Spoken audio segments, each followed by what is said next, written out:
Double XL कहानी की शुरुआत में हम राष्ट्रीय त्रिवेदी नाम की एक लड़की को देखते हैं जो एक सुंदर सा सपना देख रही होती है कि वो शिखर धवन के साथ डांस कर रही है। तभी उसकी माँ गुस्से में आकर उसे उठने को बोलती है और उसे जल्दी से तैयार होने को बोलती है, क्योंकि हम देख पाते हैं कि आज सुबह उसे मिलने के लिए लड़के वाले आने वाले हैं। लड़के का नाम है रतन। लड़के से बात करने पर राशि देखती है कि उसका तो कोई फ्यूचर प्लान है ही नहीं, इसीलिए वो अपनी बात सामने रखती है और कहती है कि मैंने मास कम्युनिकेशन किया है, मुझे दिल्ली जाना है जॉब करने के लिए और मुझे स्पोर्ट्स प्रेजेंटर बनना है। पता चलता है कि दोनों ही एक दूसरे को ना कहने वाले हैं और इस वजह से दोनों ही खुश हैं। रतन कहता है कि राजश्री अपने मम्मी पापा को बता देगा कि उसे राजश्री थोड़ी हेल्दी लगी। गुस्से में राजश्री उसे कहती है कि तुम जो समोसा खा रहे हो ना वो भी अनहेल्दी है। और जाते जाते रतन उसे कहता है कि आप जो बनना चाहती हैं उसके लिए आपको वजन तो कम करना ही होगा। ये सुनकर राजश्री को बहुत बुरा लगता है। इस वजह से राजश्री की माँ भी बहुत गुस्से में होती है कि लड़के वाले वापस चले गए और वो गुस्से में ये भी कहती है कि दिन भर राजश्री पराठे खाते रहती है। रात में राजश्री टीवी में स्पोर्ट्स प्रेजेंटर को देखती है जो बहुत ही फिट लग रही है, एकदम लकड़ी की तरह, जिसे देखकर राजश्री खुद को आईने में देखती है और उदास हो जाती है। इसके बाद कहानी हमें दूसरी लड़की से मिलाती है जिसका नाम है सायरा, जो एक डिजाइनर है। वो दुकान में कपड़े ट्राई कर रही होती है, लेकिन पहनते समय उसका ड्रेस फट जाता है। वो दुकानदार को बोलती है कि इससे बड़ा साइज दिखाने, लेकिन बदले में दुकानदार कहता है कि एक्सेल से बड़ा हमारे पास और कोई साइज नहीं है। इस वजह से सायरा टेंशन में आ जाती है कि वो आज रात कौन सा ड्रेस पहनेगी, क्योंकि आज रात उसे अपने बॉयफ्रेंड से मिलने जाना है। जिस पर उसकी दोस्त मीरा उसके बॉयफ्रेंड वीरेन के बारे में उल्टा सीधा बोलने लगती है कि वीरेन तो ज्यादा पढ़ा लिखा भी नहीं है, वो तुम्हें डिजर्व नहीं करता, जिस वजह से सायरा गुस्सा हो जाती है। अब रात में तैयार होकर वो वीरेन के साथ पार्टी में जाती है। फिर पार्टी में सायरा को उसके भैया कॉल करते हैं और उसे गुड न्यूज देते हैं कि डिजाइनर ट्रैवल लॉग फंडिंग का इंतजाम हो गया है। और खुशी से पागल होकर सायरा ये गुड न्यूज अपने बॉयफ्रेंड वीरेन को देना चाहती है, लेकिन वो पार्टी में लड़कियों को बात करते हुए सुनती है जो सायरा के मोटी होने का मजाक उड़ाते हैं और सोचते हैं कैसे ये मोटी लड़की को वीरेन जैसा लड़का मिल गया। सायरा ये सब सुनकर उदास हो जाती है और अपना गुड न्यूज वीरेन को सुनाती है उदास चेहरा लेकर। राजश्री के घर पे स्पोर्ट्स प्रेजेंटर का इंटरव्यू लेटर आता है और इस वजह से राजश्री की माँ अपनी बेटी पर बहुत गुस्सा होती है, लेकिन राजश्री के पिता उसका सपोर्ट करते हैं और कहते हैं कि अगर तुम करना चाहती हो तो करो। उसकी माँ ऐसा नहीं होने दे सकती, क्योंकि राजश्री 30 साल की हो गई है और उसकी अभी तक शादी भी नहीं हुई है। उसकी माँ का मानना है कि अगर रिश्ता अभी नहीं हुआ तो कभी नहीं होगा। राजश्री किसी तरह अपनी मम्मी को मना लेती है, ये कहकर कि इतने सारे कैंडिडेट के बीच उसे शॉर्टलिस्ट किया गया है, कोई तो बात होगा। ये सुनकर उसकी माँ मान जाती है, लेकिन एक शर्त पर, अगर ये जॉब नहीं होता है तो उसे शादी करनी होगी और दिल्ली जाकर वो अपने मौसी के घर पे रहेगी, होटल में नहीं।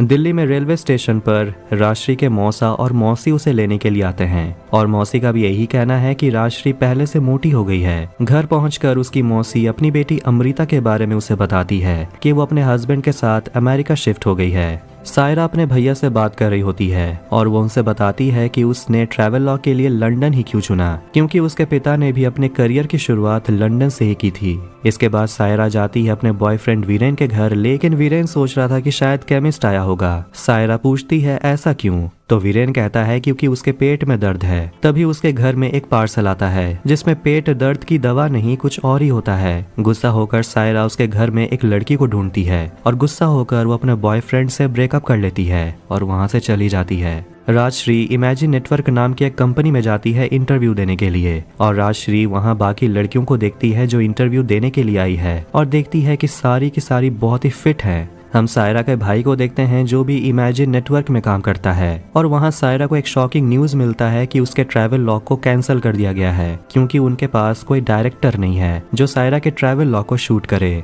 तो वहीं राशि को भी एक बैड न्यूज मिलता है कि चैनल के ओनर ने राशि को देखकर ही रिजेक्ट कर दिया, क्योंकि वो इस जॉब के लिए बहुत मोटी है। इस वजह से राशि गुस्सा हो जाती है और कहती है कि उसके पास काम का पूरा नॉलेज है, भले ही वो दिखती मोटी है तो क्या हुआ। और वो गुस्से में एम्प्लॉय को बोलती है कि चैनल के हेड को बुलाने के लिए, लेकिन पता चलता है कि चैनल का ओनर मिस्टर छाबड़ा लंदन में रहता है।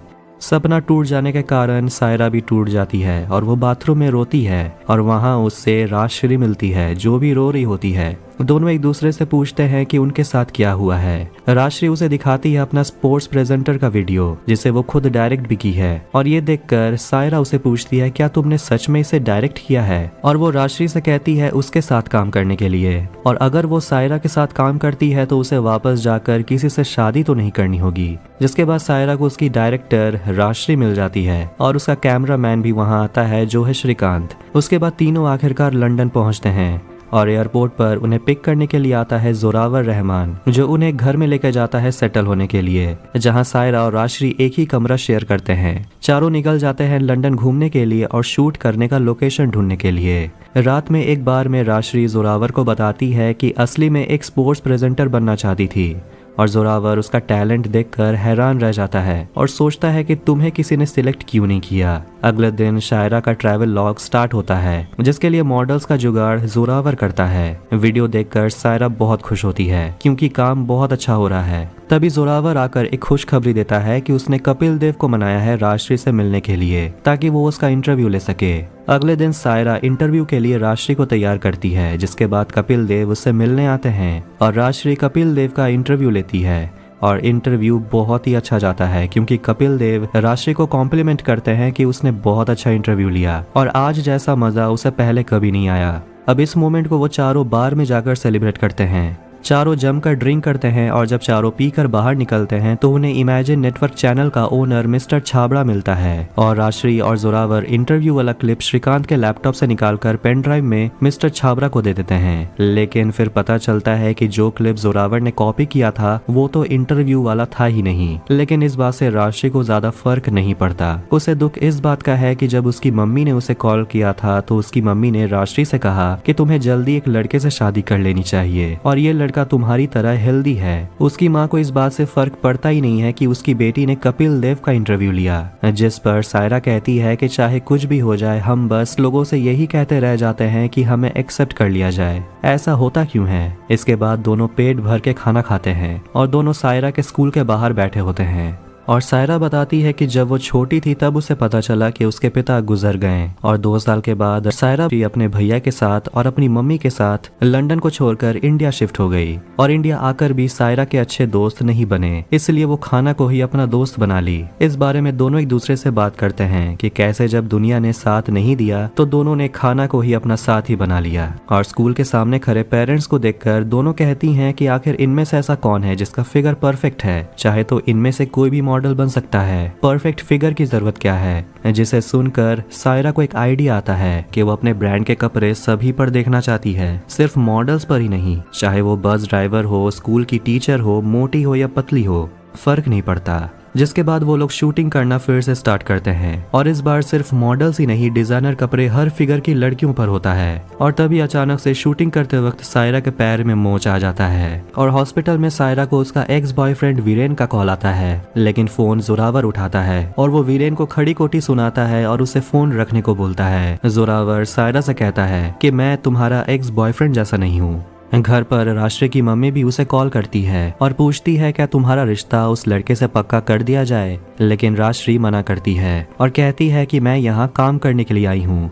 लेकिन उसकी माँ बात को समझती नहीं और राजश्री गुस्से में फोन काट देती है। श्रीकांत राजश्री से कहता है कि हमें कपिल देव वाला इंटरव्यू इंटरनेट पे अपलोड कर देना चाहिए, लेकिन राजश्री मना करती है क्योंकि ऐसा करने पर वो फिर से उम्मीद लगाएगी और उसका उम्मीद फिर से टूटेगा। वापस इंडिया जाकर शादी करना ही ठीक होगा। श्रीकांत भी अपनी दुख भरी कहानी शेयर करता है कि कैसे वो जब अपना पहला प्रोजेक्ट एक वाइल्ड लाइफ डॉक्यूमेंट्री शूट कर रहा था, उस डॉक्यूमेंट्री को देखने से पहले ही उसके पिता उसे छोड़कर चले गए और वो राजश्री को बोलता है हार नहीं मानने के लिए। अब अगले दिन आखिरकार सायरा का ट्रैवल लॉग खत्म होता है, जिसे देखकर वो बहुत खुश होती है। अब परसों वो सभी इंडिया निकल जाएंगे और जाने से पहले जोरावर उन सभी को अपने घर पर आने के लिए बोलता है। सायरा, राजश्री और श्रीकांत जोरावर के मम्मी से मिलते हैं और सभी बैठकर बातें करते हैं। तभी राजश्री को मिस्टर छाबड़ा का कॉल आता है और राजश्री ये सोचती है कि उनके पास तो गलत वीडियो चला गया। तो उसने मुझे कॉल क्यों किया है। तभी मिस्टर छाबरा बताते हैं कि उसने कपिल देव वाला इंटरव्यू देखा जो उसे बहुत पसंद आया और वो चाहते हैं कि राजश्री उनके चैनल के लिए काम करे और उनका अगला क्रिकेट शो होस्ट करे। और पता चलता है कि इस वीडियो को ऑनलाइन किसी और ने नहीं बल्कि श्रीकांत ने डाला था। अब आखिरकार सायरा दिल्ली पहुंचती है और राजश्री मेरठ पहुंचती है और राजश्री की मम्मी उसे कहती है कि 20 तारीख को तुमसे लड़का मिलने आने वाला है जिसका नाम योगेश है। लेकिन राजश्री मना करती है और कहती है कि वो इंडिया का सबसे बड़ा क्रिकेट शो होस्ट करने जा रही है, इसके लिए वो 25 लाख का कॉन्ट्रैक्ट साइन करने जा रही है। ये सुनकर राजश्री की माँ खुश होती है और वो अपनी बेटी पर गर्व महसूस करती है। राजश्री खुश होकर अपनी माँ से कहती है कि अब चाय के साथ थोड़ा पराठा भी बना दो। इसके बाद हम सायरा के ब्रांड का शो देखते हैं फंडिंग के लिए, जिसके लिए सायरा हर फिगर की लड़कियों को चूज करती है और उसकी शो स्टॉपर कोई और नहीं बल्कि राजश्री खुद है। और वहाँ बैठे इन्वेस्टर्स को सायरा कहती है कि वो एक ऐसा ब्रांड बनाना चाहती है जिसके स्टोर में लड़कियां आने से डरे नहीं। इसके बाद सभी इस मोमेंट को एंजॉय करते हैं और इसी के साथ मूवी यहीं एंड हो जाती है। तो अगर आपको ये वीडियो पसंद आया तो वीडियो को लाइक करें, चैनल को सब्सक्राइब करें ऐसे ही मूवीज और टीवी सीरीज एक्सप्लेनेशंस के लिए। मिलते हैं नेक्स्ट वीडियो में। Take care.